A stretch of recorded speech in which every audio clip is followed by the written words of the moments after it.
Alaska, the last frontier. A beautiful place with its very own North Pole, and way too many moose-related laws. But beware, underneath all of its gorgeous sights lurk some dark tales.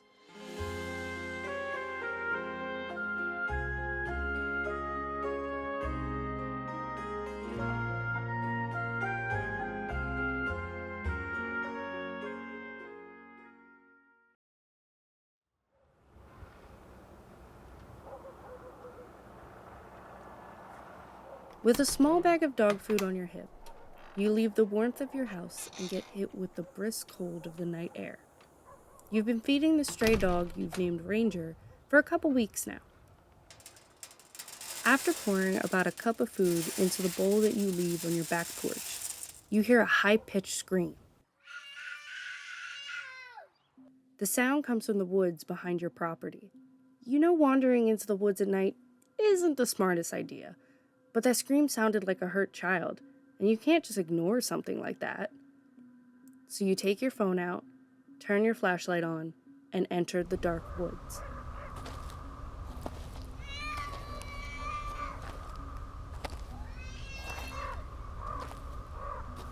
You follow the sounds of distress deep into the forest.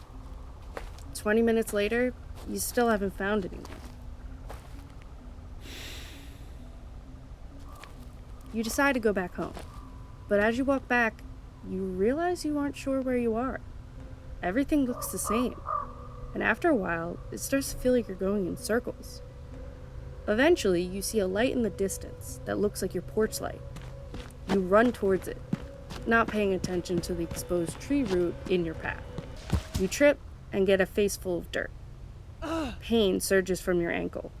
You attempt to stand on the hurt leg, but only fall down again.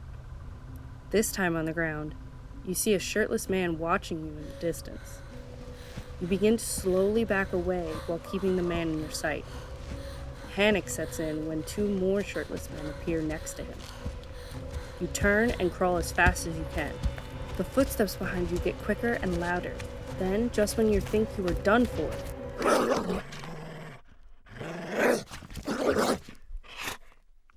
Ranger gets between you and the men. He bares his teeth and growls deeply. At this moment, he looks more like a monster than a dog. The men quickly scatter back into the woods. When the men are out of sight, Ranger stops growling and starts to lick your face. Leaning on Ranger's back, you both make your way back home, safe and sound. This story is by J.A. Hernandez.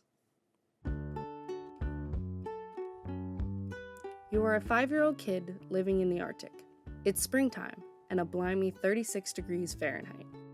The landscape is covered in snow and ice from the 9-month-long winter. Your parents are finally letting you go jumping on ice pans with the other kids. You bundle up in your puffy red coat, and your mom wraps your favorite fuzzy scarf around your face. Off you go. She opens the door and sets you on your way with a gentle push. As you walk towards the 3 older kids standing in the snow waiting for you, you hear your mom call out from behind, "Don't let the Callie Pollock snatch you!" You shuffle off with your friends through the snow and over to the ice pans. Your cheeks burn with a cool sting by the time you get there, and your nose keeps running straight into your scarf. Mom will wash it later. The broken chunks of ice floating around in the water are close enough to hop between, and you go running straight for them.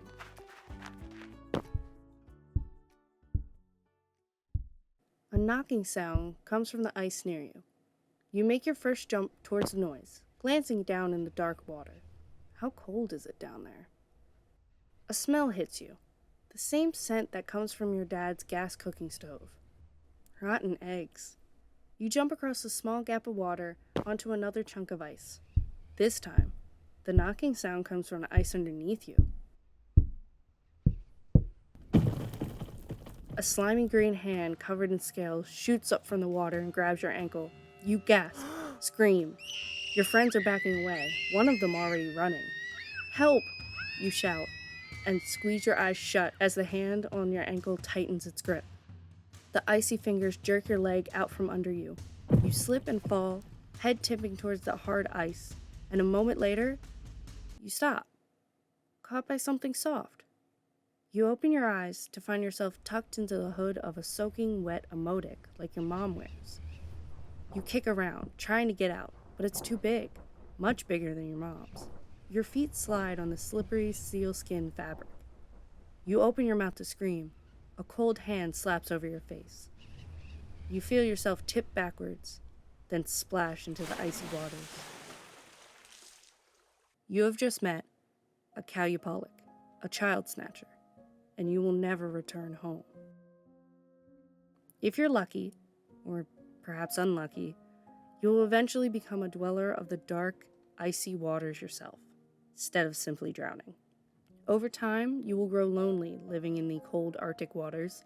When spring comes, you will hear children hopping the ice pans above you. You tap, tap, tap on the ice to draw the children close to you, and then snatch them up to keep you company. Some say the legend of the Calupolic was created to keep children from playing on thin ice. But then, hopping ice pans is a long-standing tradition. No one has proven either one, so for now, I'm avoiding trips into the ice pans of the Arctic.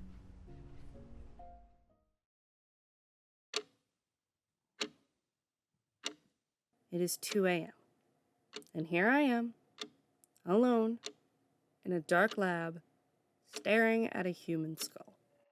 The skull belonged to Gary Frank Soderden, 25-year-old New Yorker who decided to go hunting in the Alaskan Triangle in the mid-70s.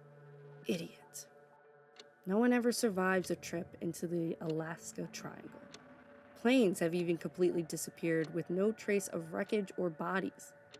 This is one of those rare cases where evidence actually showed up.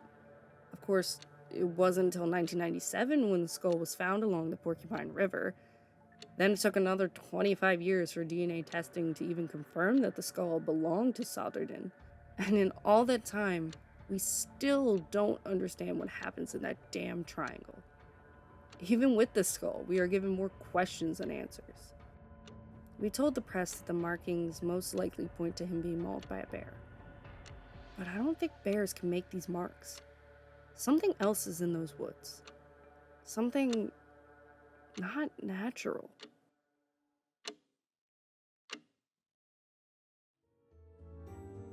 Before we pick apart these legends, be sure to like and subscribe for more strange and unusual content.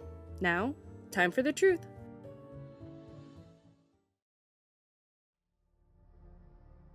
The Kushtaka legend comes from the Tlingit people of southeastern Alaska. The Tlingit believe that some otters are actually evil shapeshifters that trap their victims' souls and prevent them from reincarnating. They lure their victims to them by screaming or making noise that sounds like women or children in distress. If you go to help, you'll never come back. They also go after those who are injured or lost in the woods. At first, they'll approach as a normal man trying to help you. But once you are deep in the woods with them, they will either rip you apart or turn you into one of them. Luckily, there are two things that scare the Kushtaka away: dogs and fire. Unfortunately for you monster romance readers, there is no evidence that these creatures are actually real. This is just a tale told by parents to keep their children from wandering into the woods. The Calupolic is a creature from Inuit mythology. They are very similar to that of a mermaid or a siren. They have scaly, bumpy skin. Their hands are webbed and clawed. Fins come out from their heads, arms, backs, and torsos. If you can see their face through their long black hair, you will notice that it is green and bloated from rotting. Much like corpses, they also are rumored to smell like sulfur. They are clothed in Eiger duck clothing and carry an emotic, which is something commonly worn by Inuit women to secure their babies to their back. They use the emotic to steal small Inuit children. After stealing the children, they bring them to their underwater cave. Then, they either eat them or put them under a sleep spell and feed off the child's energy to remain immortal. And according to the story, they can also turn the child into one of them.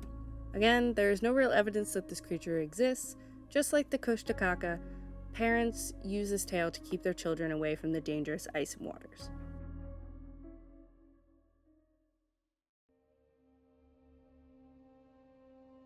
The Alaska Triangle is made up of the land between the state's largest city, Anchorage, Juneau, and Ukitavik, formerly known as Barrow, a small town on the state's northern coast. Many people go missing at a high rate within this triangle. According to Economic Times, the Alaskan Triangle has been the site of over 20,000 disappearances since the 1970s. The story I told about the Alaskan Triangle is partly true. There was a Gary Frank Soderman who went missing in that area in the mid-70s. He was a 25-year-old New Yorker, and they did find his skull near the Porcupine River. As for his death, they are pretty sure he was mauled by a bear. I just decided to add a little mystery at the end of the story. This place first gained public attention in 1972 when a plane with 2 U.S. politicians aboard suddenly vanished. U.S. House Majority Leader Thomas Hale Boggs Sr. and Alaska Congressman Nick Begich, along with Mr. Begich's aide Russell Brown and the pilot Don Johns, were flying from Anchorage to Juneau when they disappeared. Their plane and bodies were never found. One theory to their disappearances is that it had something to do with the role Boggs played as a member of the Warren Commission. The Warren Commission is the official group that investigated the assassination of John F. Kennedy. One disagreement could have led to this disappearance, but no one knows for sure. The theories for all these disappearances vary drastically, from unusual magnetic activity to extraterrestrial involvement. As for the people who willingly venture into the Alaskan Triangle, I believe the logical and kind of boring theory that the forest there is just so vast and dangerous that people are unprepared to survive it. Now, when it comes to only certain planes losing signal and disappearing, that has me completely lost as to what could be happening with that. As well as what exactly is attracting certain people to the Alaskan Triangle. There were too many lost people's reports that I read that involved people just walking into the woods and disappearing. Not like them wanting to go hiking or hunting, no, they just walked out of their house and into the woods, never to be seen again. What is drawing them out there? Those are 3 legends from Alaska. Thank you for watching. I hope you enjoyed this video. If there is any other urban legends or just strange and unusual things you would like me to look into and make a video about, please let me know in the comments below. And I'll see you guys next time.